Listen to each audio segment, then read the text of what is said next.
Hello everyone, this is happy. और दोस्तों, क्या आपने कभी इमेजिन किया है कि आप 4-5 घंटे की नींद से जागते हो और उठकर अपने घर के हॉल में जाते हो। हॉल का सारा सामान बिखरा पड़ा होता है। आप अपनी मम्मी को बुलाते हो पर वो नहीं आती। और जब आप बालकनी से बाहर का नज़ारा देखते हो तो आपकी पूरी की पूरी सोसाइटी, पूरा का पूरा शहर तबाह हो चुका होता है। हर जगह लाश ही लाश होते हैं जिन्हें ज़ॉम्बीज़ खा रहे होते हैं। अब ऐसे में आप क्या फील करोगे? मैं आपको डरा नहीं रहा हूँ, पर द वॉकिंग डेड जिसे मैं आज एक्सप्लेन करने जा रहा हूँ वो इसी चीज़ पर बेस्ड है। रिक और शेन ये दोनों पुलिस वाले हैं और साथ ही बहुत ही अच्छे बचपन के दोस्त भी हैं। दोनों दोस्त ऑन ड्यूटी गाड़ी में बैठकर केएफसी के मजे ले रहे थे और बातें कर रहे थे। इन दोनों की बातों से हमें मालूम पड़ता है कि रिक और उसकी पत्नी लोरी के बीच के रिश्ते अभी सही नहीं चल रहे और उसे डर है कि इन सब चीजों का असर उसके बेटे कार्ल पर ना पड़े। तभी इनके वॉकी टॉकी पे एक अनाउंसमेंट होती है जिसमें इन्हें बताया जाता है कि कुछ क्रिमिनल्स पुलिस की गिरफ्त से भाग रहे हैं और इन दोनों को हाईवे 18 पर उन्हें घेरना है। रिक और शेन जल्दी से हाईवे 18 पर जाते हैं और रोड पर एक कांटे वाली वायर बिछा देते हैं जिससे कि उन क्रिमिनल्स की गाड़ी वहीं पर पलट जाती है। अब इसी के साथ यहाँ पुलिस और इन क्रिमिनल्स के बीच में गन फाइट शुरू हो जाती है। हालांकि यहाँ सारे पुलिस वाले उन क्रिमिनल्स को मार देते हैं, पर इस गन फाइट के दौरान रिक को दो गोलियां लग जाती हैं। वो वहीं पर बेहोश हो जाता है और कोमा में चला जाता है। अब अगला सीन हमें रिक के पॉइंट ऑफ व्यू से दिखाया जाता है जहां शेन उससे मिलने के लिए हॉस्पिटल में आया है और उसके लिए काफी खूबसूरत फूलों का गुलदस्ता भी लाया है। शेन रिक से बातें करता है और तभी रिक अचानक से होश में आ जाता है और शेन को रिप्लाई देने लगता है, पर शेन उस पूरे कमरे में नहीं होता और जो फूलों का गुलदस्ता शेन लाया था उसके सारे फूल मुरझा चुके थे, जिसका मतलब है कि शेन का यहाँ आना और साथ में गुलदस्ता लाना ये सब काफी दिन पहले हो चुका है। रिक अपने बेड से उठकर जैसे तैसे बाहर निकलता है। यहाँ हॉस्पिटल के कॉरिडोर में सारे सामान, सारे पेपर्स इधर उधर बिखरे पड़े थे। दीवार पर काफी सारे गोलियों के निशान और वहीं जमीन पर कई सारे बुलेट शेल्स बिखरे पड़े थे, मानो यहाँ पर कोई जंग हुई हो। ये हॉस्पिटल बिल्कुल खाली था, ना ही कोई पेशेंट और ना ही कोई डॉक्टर थे। थोड़ा आगे चलने पर रिक को एक नर्स की लाश दिखती है जो बहुत ही अजीब तरीके से वहां पर थी। वो डर जाता है और वहां से भागने लगता है कि तभी उसकी नजर एक दरवाजे पर पड़ती है जिसे बाहर से लॉक किया गया था और उस दरवाजे पर लिखा था डोंट ओपन, डेड इनसाइड, मतलब खुल्ले तक गल्ले बेटा। उस दरवाजे के दूसरी तरफ से काफी सारी डरावनी आवाजें आ रही थी और साथ ही कुछ हाथ जो उस दरवाजे को खोलने की कोशिश कर रहे थे। रिक डर जाता है। वो हॉस्पिटल के पिछले दरवाजे से बाहर निकलता है और यहाँ उसके सामने हॉस्पिटल के यार्ड में कई सारी लाशें प्लास्टिक में रैप पड़ी थी। रिक कुछ भी समझ नहीं पाता। वो अपने घर की तरफ भागता है। रास्ते में उसकी नजर एक लड़की पर पड़ती है जिसकी आधी बॉडी गायब थी। उसकी बॉडी काफी अजीब तरह से गायब थी, मानो उसके शरीर को किसी ने आधा खा लिया हो और वो अब भी जिंदा थी और तड़प रही थी। रिक इसे इग्नोर करता है और अपने घर पहुंचता है। यहाँ घर में ना ही उसकी बीवी लोरी होती है और ना ही उसका बेटा कार्ल होता है। रिक काफी घबरा जाता है। उसे कुछ समझ में नहीं आ रहा था। वो अपने घर के बाहर जाकर बैठ जाता है। यहाँ सामने रोड पर उसे एक आदमी दिखता है जो अजीब तरह से चल रहा था। उसे नहीं पता होता कि ये एक ज़ॉम्बी है। तभी एक बच्चा रिक के पीछे से आकर उसके सर पर जोर से मारता है और वो वहीं पर बेहोश हो जाता है। तभी उस बच्चे का बाप बाहर आता है और उस ज़ॉम्बी के सिर में गोली मारकर उसे मार देता है। इस बच्चे का नाम ड्यूएन है और इसके बाप का नाम मॉर्गन है। ड्यूएन और मॉर्गन रिक को अपने घर लेकर आते हैं। हालांकि ये उनका अपना घर नहीं होता। ज़ॉम्बीज से बचने के लिए वो दोनों इस घर में छुप कर रहते हैं। आज की रात रिक इसी घर में बिताता है। यहाँ मॉर्गन रिक को उन ज़ॉम्बीज के बारे में बताता है। वो कहता है कि जब कोई ज़ॉम्बी किसी इंसान को काटता है तो थोड़ी देर के बाद उस इंसान की पूरी बॉडी काफी ज्यादा गर्म हो जाती है और वो मर जाता है। थोड़ी ही देर बाद वो वापस जिंदा भी हो जाता है, पर अब वो इंसान नहीं होता बल्कि वो एक ज़ॉम्बी बन चुका होता है। दरअसल मॉर्गन की बीवी भी अब ज़ॉम्बी बन चुकी है, इसीलिए उसे ये सब पता है। ये ज़ॉम्बीज आवाज और लाइट की तरफ ज्यादा अट्रैक्ट होते हैं। अगली सुबह रिक मॉर्गन और ड्यूएन के साथ वापस अपने घर जाता है। यहाँ उसे ना ही लोरी और कार्ल के कपड़े दिखते हैं और ना ही उनकी फैमिली फोटोज और एल्बम्स दिखती हैं। वो समझ जाता है कि लोरी और कार्ल यहाँ से भाग चुके हैं और अब तक जिंदा हैं। तभी मॉर्गन कहता है कि वो जरूर अटलांटा में होंगे। दरअसल ये एक रेफ्यूजी कैंप है जहाँ मिलिट्री लोगों को सेफ रखती है और उन्हें खाना पानी भी प्रोवाइड करती है। साथ ही वहाँ पर इस बीमारी के इलाज पर भी काम किया जा रहा है। रिक ड्यूएन और मॉर्गन के साथ पुलिस स्टेशन जाता है और यहाँ ये लोग 2 बैग भर के गन्स और एमोज ले लेते हैं। रिक मॉर्गन से अटलांटा चलने को कहता है, पर मॉर्गन मना कर देता है और कहता है कि वो कुछ दिन बाद उसके पीछे आएगा। रिक मॉर्गन को एक वॉकी टॉकी देकर कहता है कि वो रोज सुबह उसे मैसेज भेजता रहेगा और इतना कहकर रिक अटलांटा के लिए निकल जाता है। इधर मॉर्गन घर पहुंचकर एक स्नाइपर से अपनी बीवी जो अब ज़ॉम्बी बन चुकी है उसे मारने की कोशिश करता है ताकि वो उसे आजाद कर सके, पर वो गोली नहीं चला पाता। वही हमें रिक को दिखाया जाता है जो एटलांटा सिटी की तरफ बढ़ रहा था। वो अपने वॉकी टॉकी से आसपास के किसी सिग्नल पर कांटेक्ट करने की कोशिश करता है और लकीली रिक का मैसेज कुछ लोगों के एक ग्रुप के रेडियो पर आ भी जाता है। एंड गेस व्हाट गाइस, इस ग्रुप में रिक की पत्नी लोरी और उसका बेटा कार्ल और उसके बचपन का दोस्त शेन भी होता है। ये लोग एटलांटा सिटी के बाहर एक जगह ठिकाना बनाए हुए हैं। इस मैसेज से लोरी और शेन ये तो नहीं समझ पाते कि ये रिक है, क्योंकि उन्हें लगता है कि रिक मर चुका है। पर यहाँ इन्हें ये पता चल जाता है कि ये मैसेज जिसने भी भेजा है वो एटलांटा जा रहा है। दरअसल एटलांटा अब बिल्कुल भी सेफ नहीं है, इसीलिए लोरी शेन से कहती है कि हमें उस आदमी को जाकर बचाना होगा, पर शेन उसे मना कर देता है। और यहाँ पर हमें पता चलता है कि अब शेन और लोरी के बीच रिश्ता बनता जा रहा है। ये दोनों एक दूसरे को किस करते हैं और साथ ही इंटीमेट भी होते हैं। वही हमें रिक को दिखाया जाता है। उसकी गाड़ी का पेट्रोल खत्म हो चुका था और पेट्रोल की तलाश में वो एक घर तक पहुंचता है। हालांकि यहाँ उसे पेट्रोल तो नहीं मिलती, पर यहाँ पर उसे एक घोड़ा मिलता है। अब घोड़े की मदद से रिक एटलांटा पहुंचता है। ये सिटी अब पूरी की पूरी खाली थी। यहाँ रोड पे एक टर्निंग पॉइंट था। जैसे ही रिक उस टर्निंग पॉइंट पे टर्न करता है कि उसके सामने सैकड़ों की तादाद में ज़ॉम्बी होते हैं। ये ज़ॉम्बीज रिक के घोड़े पर हमला करके उसे खाने लगते हैं और कुछ ज़ॉम्बीज रिक पर भी हमला कर देते हैं। रिक उनमें से कुछ ज़ॉम्बीज को अपने गन से शूट करता है, पर ज़ॉम्बीज की तादाद बहुत ही ज्यादा थी, इसीलिए अपनी जान बचाकर वो एक टैंक के अंदर छुप जाता है। पर अब वो बुरी तरह से फंस चुका था, क्योंकि वो सारे ज़ॉम्बीज उस टैंक को घेर लिए थे और रिक की वो बैग जिसमें बंदूकें थी वो बाहर ही छूट चुकी थी। कि तभी उस टैंक के रेडियो पे एक आवाज आती है जो रिक से कांटेक्ट करने की कोशिश करती है। दरअसल ये आवाज एक लड़के का होता है जिसका नाम ग्लेन है। ग्लेन रिक को एक प्लान बताता है और इसकी मदद से वो उसे टैंक से बाहर निकालकर ज़ॉम्बीज से बचाते हुए एक शॉप में लेकर जाता है जहाँ उसकी पूरी ग्रुप है। दरअसल ये पूरी ग्रुप कुछ सप्लाईज लेने के लिए आई थी, पर अब वो फंस चुकी है। रिक को देखते ही इस ग्रुप की एक मेंबर एंड्रिया उस पर गन तान देती है, क्योंकि थोड़ी देर पहले बाहर जो गोलियां रिक ने चलाई थी उसकी वजह से अब काफी सारे ज़ॉम्बीज एक्टिव हो चुके हैं और इस शॉप के दरवाजे को तोड़ने की कोशिश कर रहे हैं। अब ये लोग ज्यादा देर तक यहाँ नहीं रह सकते कि तभी इन सबको ऊपर छत से गोलियां चलने की आवाज आती है। दरअसल इन्हीं के ग्रुप का एक मेंबर मर्ल डिक्सन छत से कुछ ज़ॉम्बीज को मार रहा था।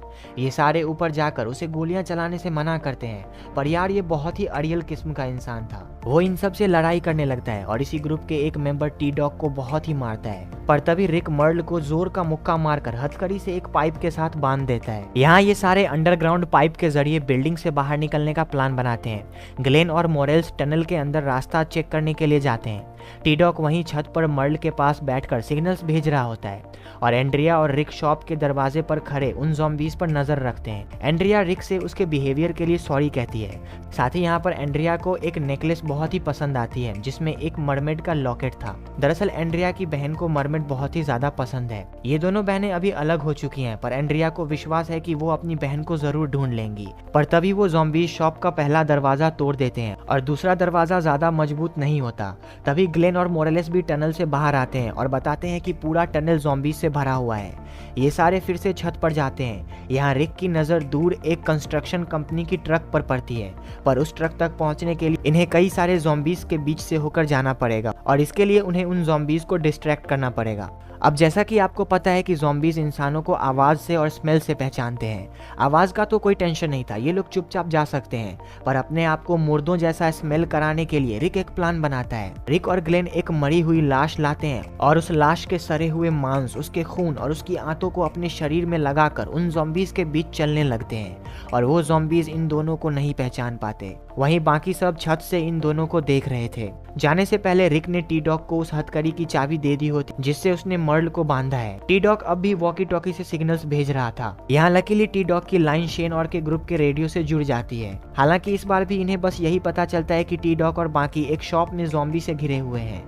यहाँ एंड्रिया की बहन एमी जो शेन और के साथ है, शेन से उन लोगों को बचाने के लिए जाने को कहती है, पर शेन उसकी बात नहीं मानता। वहीं ग्लेन और रिक ज़ॉम्बीज को बेवकूफ बनाकर उस ट्रक की तरफ बढ़ रहे थे, पर तभी बारिश होने लगती है जिससे कि इनके कपड़े पर लगा हुआ खून और बदबू धुलने लगता है और ज़ॉम्बीज उन्हें पहचानने लगते हैं। पर अब तक ये दोनों उस ट्रक के काफी करीब पहुंच चुके थे। ये दोनों उस ट्रक में बैठकर वहां से निकल जाते हैं। एंड्रिया और को लगता है कि ये दोनों उन्हें छोड़कर चले गए, पर तभी ग्लेन उन्हें वॉकी टॉकी के जरिए उस शॉप के दूसरे दरवाजे पर आने को कहता है। दरअसल ग्लेन एक सुपर कार में बैठकर उसके हॉर्न की मदद से ज़ॉम्बीज को डिस्ट्रैक्ट करता है। इतने में रिक वो ट्रक लेकर गेट तक आ जाता है इन्हें लेने के लिए। यहाँ ये सारे उस ट्रक में बैठकर सिटी से निकल जाते हैं, पर मर्ल वहीं छत पर छूट जाता है।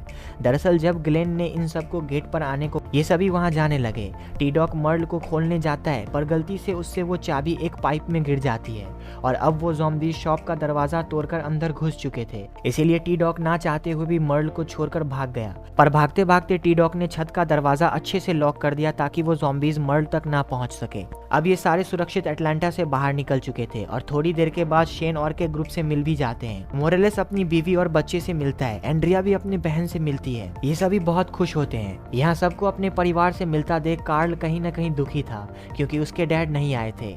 पर तभी रिक ट्रक से बाहर निकलता है। लोडी और कार्ल रिक को देखकर बहुत खुश होते हैं। रिक को भी विश्वास नहीं हो रहा था कि उसे उसकी बीवी और उसका बेटा दोनों मिल गए, पर यहाँ शेन की शक्ल पे उतनी खुशी नहीं झलक रही थी। भले ही शेन और रिक बचपन के दोस्त हैं, पर अब कहीं न कहीं शेन रिक की बीवी लोडी से प्यार करने लगा था। अब आज की रात यहाँ सारे लोग आग के पास बैठकर बातें कर रहे थे। दरअसल मर्ल का भाई डर्ल डिक्सन शेन और के ग्रुप के साथ रह रहा था। हालांकि अभी वो शिकार पर गया हुआ है, पर कल वो लौट आएगा और ये लोग सोच रहे हैं कि उसे मर्ल के मौत के बारे में कैसे बताएंगे। तभी टी डॉग बाकी सभी से कहता है कि अभी तक मर्ल मरा नहीं होगा क्योंकि भागते वक्त उसने छत का दरवाजा बहुत ही अच्छी तरीके से बंद कर दिया था ताकि कोई ज़ॉम्बी अंदर न घुस सके। अब सभी के सभी सोने के लिए चले जाते हैं। यहाँ हमें लोडी और रिक को दिखाया जाता है। ये दोनों आज बहुत ही प्यारी रात बिताते हैं और साथ ही लोडी रिक से अपनी सभी गलतियां भी कन्फेस करती है।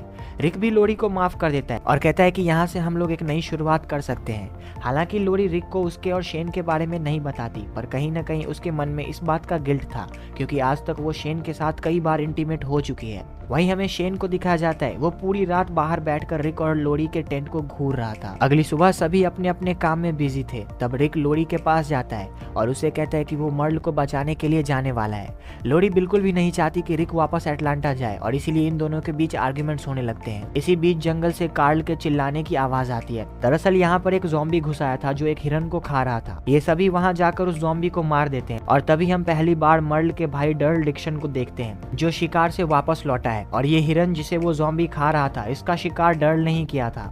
यहाँ रिक और बाकी डर्ल को मर्ल के बारे में बताते हैं और जब डर्ल को पता चलता है कि इन सब ने टी डॉग की गलती है, वो उसे मारने लगता है। ये दोनों के दोनों भाई एक जैसे हैं, अरियल और जिद्दी। रिक और शेन डर्ल को शांत करते हैं और यहाँ ये प्लान बनाया जाता है कि रिक, डर्ल, ग्लेन और टी डॉग वापस एटलांटा जाएंगे मर्ल को बचाने के लिए। रिक का वापस एटलांटा जाने का मेन मोटिव वो बैग लाना है जिसमें कई सारी बंदूकें और गोलियां हैं जो रिक से गलती से एटलांटा में ही उस टैंक के बाहर छूट गई थी जब ज़ॉम्बी ने उस पर हमला किया था। दरअसल उस बैग में रिक की वॉकी टॉकी भी है और आपको याद होगा कि रिक ने मॉर्गन से वादा किया था कि वो रोज सुबह उसे मैसेज भेजता रहेगा क्योंकि मॉर्गन भी रिक के पीछे एटलांटा आ रहा है और मॉर्गन को ये इन्फॉर्म करना जरूरी है कि एटलांटा अब बिल्कुल भी सेफ नहीं है। ये चारों उसी कंस्ट्रक्शन ट्रक में बैठकर एटलांटा के लिए निकल जाते हैं। इसके बाद हमें दिखाया जाता है कि सभी औरतें नदी किनारे बैठकर कपड़े धो रही थी। वहीं शेन रिक के बेटे कार्ल को मेंढक पकड़ना सिखा रहा था। तभी लोडी वहां पर आती है और कार्ल को वापस कैंप में भेज देती है और यहाँ लोडी और शेन के बीच आर्ग्यूमेंट्स होने लगते हैं। जैसा कि मैंने आपको बताया था पिछले वीडियो में कि शेन अब लोडी से प्यार करने लगा है, पर लोडी शेन की शक्ल भी नहीं देखना चाहती क्योंकि जब ये सभी ज़ॉम्बी से बचकर भाग रहे थे तब शेन ने ही लोडी से कहा था कि रिक मर चुका है। लोडी शेन से उससे और उसके बेटे से दूर रहने को कहती है और वहां से चली जाती है। वहीं वो औरतें जो कपड़े धो रही थी उन्हीं में से एक औरत जिसका नाम कैरोल है, उसका पति एड वहां आता है और बेवजह उन औरतों से बकतूत करने लगता है। एड एक नालायक किस्म का इंसान है जो कोई काम धंधा नहीं करता और अपनी पत्नी को हमेशा डरा धमका के रखता है। यहाँ भी एड बकतूती के दौरान कैरोल को जोर का तमाचा मार देता है। वो बेचारी तो इस तमाचे को सह लेती है, पर शेन ये सभी चीजें देख रहा था। वो एड के पास आता है और उसे कुत्ते की तरह मारने लगता है और अपना सारा गुस्सा उस पर उतार देता है। उधर रिक और बाकी भी एटलांटा पहुंच चुके थे। ये लोग सबसे पहले मर्ल को बचाने के लिए उस शॉप के छत पर जाते हैं जहां उन्होंने मर्ल को हथकड़ी के जरिए एक पाइप से बांध दिया था। पर जब ये लोग यहाँ आते हैं तो मर्ल यहाँ से गायब हो चुका था। दरअसल इन सब के जाने के बाद मर्ल ने उस हथकड़ी से आजाद होने के लिए अपनी हथेली काट ली और यहाँ से निकल गया। डर्ल मर्ल की कटी हुई हथेली को रुमाल में लपेट के अपने पास रख लेता है और फिर ये चारों मर्ल के खूनों के निशान का पीछा करने लगते हैं। कुछ दूर तक पीछा करने के बाद इन्हें मालूम पड़ता है कि मर्ल ऐसी जख्मी हालत में इस बिल्डिंग से बाहर चला गया है। डर्ल उसे ढूंढने के लिए बाहर जाने लगता है, पर इन सबको पता होता है कि बाहर हजारों की तादाद में ज़ॉम्बीज घूम रहे हैं। इसीलिए सबसे पहले इन्हें वो बैग ढूंढना चाहिए जिसमें गन गन्स हैं। दरअसल ग्लेन पहले पिज्जा डिलीवरी का काम करता था, इसीलिए उसे इस एरिया की काफी अच्छी समझ है। ग्लेन उस बैग तक पहुंचने का काफी शानदार प्लान बनाता है और इस प्लान के मुताबिक वो टैंक के पास पहुंचकर गन्स से भरी हुई वो बैग ले भी आता है। पर तभी 3-4 अनजान लोगों की एक गैंग इन पर हमला कर देती है और इनसे वो बैग छीनने की कोशिश करने लगती है। हालांकि इस गैंग के लोग उस बैग को तो नहीं छीन पाते, पर वो लोग ग्लेन को अपने साथ उठाकर ले जाते हैं। वहीं डर्ल ने भी उस गैंग के एक लड़के को पकड़ लिया था। रिक और डर्ल उससे पूछते हैं कि उसके आदमी ग्लेन को लेके कहाँ गए हैं, पर वो लड़का कुछ भी नहीं बताता। तभी डर्ल उस लड़के को मर्ल की कटी हुई हथेली दिखाते हुए कहता है कि तुमसे पहले भी किसी ने मुझे गुस्सा दिलाने की कोशिश की थी और उसके साथ मैंने ये किया, पर इस बार मैं पैर से शुरू करूंगा। ये सुनकर उस लड़के की फट जाती है और वो इन तीनों को अपने अड्डे पर लेके जाता है। यहाँ रिक उस गैंग के लीडर से एक सौदा करने को कहता है, जिसमें रिक उसके आदमी को उसके हवाले कर देगा और बदले में वो ग्लेन को इसके हवाले कर देंगे। पर उस गैंग के लीडर को उसके आदमी के साथ साथ वो गन से भरी हुई बैग भी चाहिए थी, लेकिन रिक वो बैग नहीं दे सकता था। काफी सारे आर्ग्यूमेंट्स के बाद उस गैंग का लीडर रिक को 2 ऑप्शंस देता है, या तो वो उन्हें उनका आदमी और बैग दे दे या फिर वो लड़ाई करने के लिए तैयार है। इसी के साथ रिक और बाकी उस लड़के को लेकर वापस आ जाते हैं। डर्ल रिक और टी डॉग से ग्लेन को उनके पास ही छोड़ देने को भड़काता है क्योंकि इन्हें उन गन्स की जरूरत थी, पर रिक ऐसा नहीं कर सकता था क्योंकि जब वो सैकड़ों ज़ॉम्बीज से घिरा हुआ था तब ग्लेन ने ही उसकी जान बचाई थी और अब ग्लेन को बचाने की बारी है। ये सभी अपने अपने गन्स लोड करते हैं और उस लड़के को लेकर एक बार फिर उसके अड्डे पर जाते हैं। जाते ही रिक उस लड़के को उसके लीडर के हवाले कर देता है और ग्लेन को वापस करने को कहता है और कहता है कि अगर उन्होंने ऐसा नहीं किया तो वो हर एक को गोलियों से भून देगा। ये सिचुएशन काफी खतरनाक हो चुकी थी, पर तभी वहाँ पर एक बूढ़ी औरत आती है और जब उन्हें पता चलता है कि रिक और बाकी ग्लेन को ढूंढ रहे हैं, वो इन तीनों को अंदर ले जाती है और यहाँ पर हमें पता चलता है कि असल में इस गैंग का लीडर, जिसका नाम गिलेर्मो है, वो बहुत अच्छा इंसान है। वो हर उन बूढ़े लोगों की जिन्हें उनके बच्चों ने छोड़ दिया और भाग गए, उनकी सेवा करता और उन्हें ज़ॉम्बीज से बचाते हुए इस सिटी से बाहर निकालना चाहता है और इसीलिए वो रिक से उसकी बंदूकें मांग रहा था। ये सब सुनकर रिक गिलेर्मो को उस बैग में से आधी गन्स दे देता है और ग्लेन के साथ वहां से निकल जाता है। जब ये लोग उस जगह पर जाते हैं जहां इन्होंने अपनी ट्रक को पार्क की थी, वहां से उनकी ट्रक गायब हो चुकी थी। रिक समझ जाता है कि मर्ल ही उनकी ट्रक लेकर गया हुआ है। इधर एंड्रिया और एमी दोनों बहनें रात के खाने के लिए काफी सारी मछलियां पकड़ कर लाती हैं। तभी वहां पर डेल आते हैं और इन सब से कहते हैं कि हमारे पास एक प्रॉब्लम है। दरअसल उनके ही ग्रुप का एक मेंबर जिम कई घंटों से बेवजह खुदाई कर रहा है। शेन और बाकी सभी उसके पास जाते हैं और उससे पूछते हैं कि वो ऐसा क्यों कर रहा है, पर वो किसी को कुछ भी जवाब नहीं देता। दरअसल जिम को सनस्ट्रोक हुआ होता है और उसने अपनी मेंटल स्टेबिलिटी खो दी होती है। शेन उसे जबरदस्ती एक पेड़ के साथ बांध देता है और उसके सिर पर ठंडा पानी डालकर उसे शांत करता है। जिम सबसे कहता है कि कल रात को उसे एक बहुत ही भयानक सपना आया था जो अब उसे याद नहीं है और उसी सपने की वजह से उसने कई सारे गड्ढे खोद दिए। उसे भी नहीं पता होता कि उसने ये गड्ढे क्यों खोदे हैं। वो कार्ल से कहता है कि तुम्हारे डैड रिक बहुत ही बहादुर इंसान है और वो अटलांटा से जरूर लौटेंगे। जब सभी लोग वहां से चले जाते हैं तो जिम चुपके से लोडी से कहता है कि अपने बेटे को हमेशा अपने पास रखो, उसे अपनी नजरों से दूर मत करो। दरअसल जिम को शेन पर शक हो रहा था कि वो कहीं कार्ल के साथ कुछ कर न दे। वहीं हमें एंड्रिया को दिखाया जाता है, वो कोई कलरफुल पेपर ढूंढ रही थी। दरअसल कल उसकी बहन एमी का बर्थडे है और वो मरमेड वाली नेकलेस जो उसने अटलांटा के उस शॉप से ली थी, एमी को गिफ्ट करना चाहती है। डेल एंड्रिया से कहते हैं कि तुम चिंता मत करो, मैं कोई कलरफुल पेपर ढूंढता हूँ। इसके बाद हमें रात का सीन दिखाया जाता है। ये सभी आग के पास बैठकर उन मछलियों को खा रहे थे जिन्हें एंड्रिया और एमी ने पकड़ा था। यहाँ मोरेलिस डेल से उसके हाथ के घड़ी के बारे में पूछता है। दरअसल डेल की वो घड़ी एक ही टाइम में रुक चुकी थी, पर फिर भी वो इस घड़ी को पहने हुए हैं। यहाँ डेल इन सबको उस घड़ी के बारे में बताते हैं और साथ ही अपनी फैमिली को भी याद करते हैं जो अब नहीं रही। तभी एमी टॉयलेट करने के लिए जाती है और जब वो वापस लौट रही होती है कि तभी अचानक से एक ज़ॉम्बी वहां पर आता है और उसको काट लेता है। इसी के साथ यहाँ कई सारे ज़ॉम्बीज एक साथ शेन और के ग्रुप पर हमला कर देते हैं। शेन लोडी और कार्ल को उन ज़ॉम्बीज से प्रोटेक्ट कर रहा होता है। वही मोरेलिस और जिम भी सभी को बचा रहे होते हैं, पर थोड़ी देर बाद ही उनकी गोलियां खत्म होने को थी। तभी रिक और बाकी वहां आते हैं और क्योंकि उनके पास अब काफी सारी गोलियां हैं, ये लोग सभी ज़ॉम्बीज को खत्म कर देते हैं। हालांकि कुछ देर बाद इन्होंने सभी ज़ॉम्बीज को मार दिया, पर इस दौरान इनके ग्रुप के कई सारे लोग मारे गए और सबसे दुख की बात तो ये है कि अब बेचारी एमी भी ज़ॉम्बी बन जाएगी। और अब कहीं न कहीं जिम को मालूम पड़ गया था कि उसने इतने सारे गड्ढे क्यों खोदे। अगली सुबह रिक अपने वॉकी टॉकी से मॉर्गन को कांटेक्ट करने की कोशिश करता है, पर नहीं कर पाता। वो मॉर्गन के लिए एक मैसेज भेज देता है ये कहते हुए कि अटलांटा अब सेफ नहीं है, वहाँ पर कोई भी रेफ्यूजी कैंप नहीं है। साथ ही रिक मॉर्गन से कहता है कि मुझे मेरी फैमिली मिल गई, हम सिटी से बाहर एक कैंप बनाकर रह रहे हैं। वहीं डर्ल, ग्लेन और बाकी सभी उन ज़ॉम्बीज की लाशों को जला रहे थे और उन लोगों की लाश जो इस ग्रुप के थे उन्हें उन गड्ढों में दफना रहे थे जिन्हें जिम ने सनस्ट्रोक की वजह से खोदा था। इन लाशों को ठिकाने लगाते वक्त सबको पता चल जाता है कि कल रात ज़ॉम्बीज से लड़ते वक्त जिम को एक ज़ॉम्बी ने काट लिया था और अब वो भी ज़ॉम्बी बन जाएगा, और ये बात वो सबसे छुपा रहा था क्योंकि ये लोग उसे मार देंगे।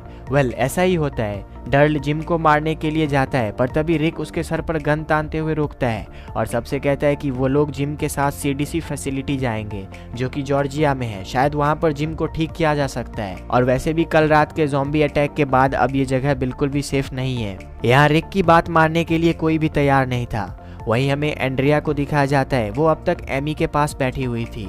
तभी वहाँ पर डेल आते हैं और एंड्रिया को सिंपैथी देते हुए कहते हैं कि मेरी पत्नी कैंसर से मरी थी, उसके आखिरी 5 साल मैं हमेशा अपने आप को कोसता रहा कि मैं उसके लिए कुछ भी नहीं कर पाया, और उसके मरने के बाद अगर मैंने किसी की इतनी ज़्यादा केयर की है तो वो तुम दोनों बहनें ही थी। एंड्रिया अपने जेब से एक कलर पेपर निकालती है जिसमें उसने एमी के लिए वो मरमेड वाली चेन रखी हुई थी। आपको याद होगा आज एमी का बर्थडे है और ये चेन एंड्रिया उसे गिफ्ट करना चाहती थी। एंड्रिया एमी से सॉरी कहती है क्योंकि आज से पहले कभी भी वो उसके बर्थडे में शामिल नहीं हो पाई। तभी एमी धीरे धीरे ज़ॉम्बी में टर्न होने लगती है और एंड्रिया को खाने की कोशिश करने लगती है। ना चाहते हुए भी एंड्रिया को एमी के सिर में गोली मारना पड़ता है और ये लोग पूरी इज्जत के साथ एमी को दफना देते हैं। वहीं रिक लोरी से बात करता है और उसे कन्विंस करने की कोशिश करता है कि अब ये जगह सेफ नहीं है, उन्हें सीडीसी फैसिलिटी की तरफ बढ़ना चाहिए। लोरी रिक की बात मान लेती है, पर जब रिक जिम से बात कर रहा होता है इस दौरान शेन लोरी के पास आता है और उसे रिक को समझाने को कहता है कि हमें सीडीसी फैसिलिटी की तरफ नहीं जाना चाहिए। पर लोरी को अपने पति पर पूरा भरोसा होता है और वो शेन को भी रिक पर भरोसा करने को कहती है। शेन अब भी कहीं न कहीं लोरी के साथ रिश्ता बरकरार रखना चाहता है, पर रिक के लौटने की वजह से लोरी अब उसकी तरफ देखती भी नहीं है। इसीलिए शेन एक बार रिक को मारने की कोशिश भी करता है, पर तभी वहां पर डेल आ जाते हैं और वो ऐसा नहीं कर पाता। अब शाम के टाइम रिक और शेन सबको इकट्ठा करते हैं और यहाँ शेन बाकी सभी को सीडीसी फैसिलिटी की तरफ चलने के लिए कन्विंस कर लेता है और कहता है कि अगली सुबह हम लोग ये जगह छोड़कर निकल जाएंगे। अब अगली सुबह ग्रुप के सभी लोग इस जगह से निकल रहे होते हैं, पर तभी मोरेलेस रिक से कहता है कि वो और उसकी फैमिली उसके साथ नहीं जाएंगे। दरअसल यहाँ से कुछ दूर आगे उनकी फैमिली है और ये लोग वहीं पर जाना चाहते हैं। रिक और शेन मोरेलेस को एक गन और कुछ बुलेट्स उनकी सेफ्टी के लिए दे देते हैं और ये लोग अपने अपने रास्ते निकल जाते हैं। जाते जाते रिक मॉर्गन के लिए एक मैसेज छोड़ता जाता है, ये कहते हुए कि ये जगह भी अब सेफ नहीं है और हम लोग सीडीसी की तरफ बढ़ रहे हैं। सफर के दौरान जिम की हालत बहुत ही ज्यादा खराब हो चुकी थी। वो रिक से रिक्वेस्ट करता है कि वो लोग उसे वहीं पर छोड़ दे। ना चाहते हुए भी रिक और बाकी जिम को वहीं रोड साइड में एक पेड़ के पास छोड़कर आगे की तरफ निकल जाते हैं। आगे हमें उस सीडीसी फैसिलिटी का सीन दिखाया जाता है जहां एक साइंटिस्ट जिसका नाम एडविन जेनर है, वो अपने टेस्ट सब्जेक्ट 19 जो कि एक मरी हुई ज़ॉम्बी की बॉडी है उसका टिश्यू सैंपल ले रहे थे। पर इस दौरान गलती से वो अपना लैब उड़ा देते हैं और साथ ही कुछ इंपॉर्टेंट टिश्यू सैंपल्स भी अब तबाह हो चुकी थी जिन्हें जेनर को अभी टेस्ट करना बाकी था। पिछले 190 दिनों से जब से ये वायरस फैली है, जेनर इस फैसिलिटी के अंदर जो कि चारों तरफ से बंद है इस वायरस का क्योर बनाने की कोशिश कर रहे थे, पर अब उनके पास करने को और कुछ भी नहीं है। इसीलिए कहीं न कहीं जेनर अंदर ही अंदर सुसाइड का प्लान बनाने लगे थे। तभी वो अपने सामने के स्क्रीन पर रिक और उसकी पूरी ग्रुप को देखते हैं। दरअसल ये सभी इस फैसिलिटी तक पहुंच चुके थे, पर तभी कुछ ज़ॉम्बीज धीरे धीरे एक्टिव होने लगे थे। रिक उस फैसिलिटी का दरवाजा पीटता है, पर जेनर दरवाजा नहीं खोलते। वो अंदर ही अंदर उन्हें यहाँ से जाने को कह रहे थे। शेन और बाकी रिक को वहाँ से भागने को कहते हैं, पर तभी रिक की नजर गेट पे लगे कैमरे पर पड़ती है जो मूव कर रही थी। उसे यकीन हो जाता है कि अंदर कोई न कोई तो है। वो कैमरे की तरफ रिक्वेस्ट करता है कि उन्हें अंदर ले ले। तभी जेनर गेट खोल देते हैं और उन्हें अंदर आने देते हैं। दोस्तों, जेनर रिक और बाकी को अंदर क्यों नहीं ला रहे थे वो आपको एंडिंग में पता चलेगा। अंदर आने के बाद डॉक्टर जेनर इन सब का ब्लड टेस्ट लेते हैं ये जानने के लिए कि ये इन्फेक्टेड है या फिर नहीं। आज की रात ये लोग इस फैसिलिटी की लग्जरी लाइफ जीते हैं जहां इन्हें गर्म पानी से नहाना, अच्छा खाना, शराब और काफी सुविधाएं मिलती हैं। इसी बीच डॉक्टर जेनर शेन के ये पूछने पर कि इस फैसिलिटी के बाकी डॉक्टर कहाँ गए, बताते हैं कि कई सारे डॉक्टर्स भाग गए और कईयों ने सुसाइड कर लिया, पर वो यहीं पर रहकर इस वायरस का क्योर ढूंढने लगे। अब हमें रात का सीन दिखाया जाता है जहां लोरी रेक रूम में कोई बुक पढ़ रही थी। तभी शेन नशे में धुत वहां पर आता है और लोरी का रेप करने की कोशिश करता है, पर जब लोरी उसके गर्दन पर नाखून मार देती है वो पीछे हट जाता है और उसे छोड़कर वहां से चला जाता है। अगली सुबह डॉक्टर जेनर रिक और बाकी सभी को दिखाते हैं कि इतने दिनों में उन्होंने क्या रिसर्च किया। वो बताते हैं कि ये इन्फेक्शन इंसान को मार देता है पर उसका ब्रेन कभी भी नहीं मरता, बल्कि कुछ घंटे में ये वायरस उस इंसान के ब्रेन से सभी मेमोरीज और बिहेवियर को खत्म कर देता है और फिर वो इंसान एक ज़ॉम्बी में तब्दील हो जाता है। दरअसल ये सभी चीज़ें डॉक्टर जेनर को उनके टेस्ट सब्जेक्ट 19 पर रिसर्च करके पता चली, और ये टेस्ट सब्जेक्ट 19 और कोई नहीं बल्कि उनकी पत्नी थी। जेनर दुनिया भर के फैसिलिटी के साथ कांटेक्ट में थे, पर अचानक से उनका कांटेक्ट सबसे टूट गया और तब उन्हें बस इतना मालूम पड़ा था कि फ्रांस में इस वायरस का इलाज ढूंढ लिया गया है, पर शायद अब तक ये पूरी दुनिया खत्म हो चुकी हो। यहाँ डेल की नज़र एक घड़ी पर पड़ती है जो उल्टी चल रही थी और जिसमें बस अब कुछ ही देर का समय बचा हुआ था। डेल जेनर से पूछते हैं कि जब ये घड़ी 0 पर आ जाएगी तब क्या होगा। जेनर कहते हैं कि तब इस फैसिलिटी के जनरेटर का फ्यूल खत्म हो जाएगा और फ्यूल खत्म होने पर ये फैसिलिटी डिकंटेमिनेशन में चली जाएगी और ये पूरी की पूरी बिल्डिंग खुद ब खुद तबाह हो जाएगी। और दोस्तों यही कारण है कि जेनर रिक और उसके ग्रुप को फैसिलिटी के अंदर नहीं आने दे रहे थे। जेनर पूरे फैसिलिटी को सील कर देते हैं और सबसे कहते हैं कि यहाँ पर तुम सुकून की मौत मर सकते हो।